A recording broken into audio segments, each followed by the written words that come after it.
লবণ দিলাম, চিনি দিলাম, 2 চামচ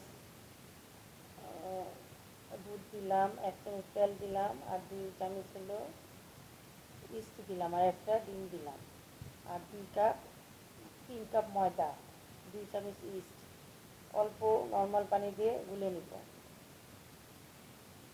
হাতে তেল মাখিয়ে অল্প অল্প পানি দিয়ে একটু শক্ত ডো করবো। তো যেহেতু চিকেন বানাবো বা ডোনাট যেটাই বানান, কিন্তু ইয়াটা যেন ঢেকে দিলাম। আর একটা প্যানে মাংসটা সিদ্ধ করে নিয়েছি, কিমা করব। কিমাটা কেচি দিয়ে চিকন কেটে নিয়েছি, আপনারা বটি দিয়েও কাটতে পারেন। সিদ্ধ কিমাটা কেটে নিয়েছি, আর কিমার যে স্টোটা সেটা রেখে দিব। তেল দিলাম, পেঁয়াজ দিলাম, আদা রসুন, সয়া সস, কাঁচামরিচ, লবণ, তারপরে কিমাটা দিয়ে দিব।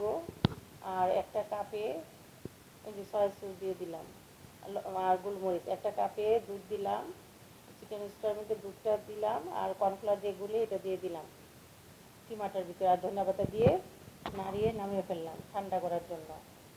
আর ডোটা এরকম ছুরি দিয়ে কেটে এরকম করে লম্বা করে এরকম গোল করে এটার ভিতরে কিমাটা দিব। কিমা দিয়ে পুর তৈরি করলাম, আর এই পুরটা দিব, দিয়ে বেশি করে দিব, দিয়ে সুন্দর করে এরকম করে চতুর্দিকে আটকে মাঝখানে এরকম করে একটা হাত দিয়ে মাঝখানটা একটা চাপ দিব, আঙ্গুল দিয়ে যেরকম করে একটা চাপ দিব। এইটা আপনারা বানিয়ে নর্মাল ফ্রিজে বানিয়ে রাখতে পারেন, বানিয়ে তেলে ভেজে রাখতে পারেন। এই যে একটা পলিথিন নেবেন, পলিথিনের ভিতরে তেল দিবেন, দিয়ে এইভাবে রাখবেন। রাখলে যখন তেলে দিবেন তখন আর লেগে যায় না। আর এটা টিফিনে, বাচ্চাদের টিফিনে দিতে পারবেন, বানিয়ে রেখে দিবেন, টিফিনে দিবেন, এখানে নাস্তা হিসেবে খাওয়া যায়। দেখেন কি সুন্দর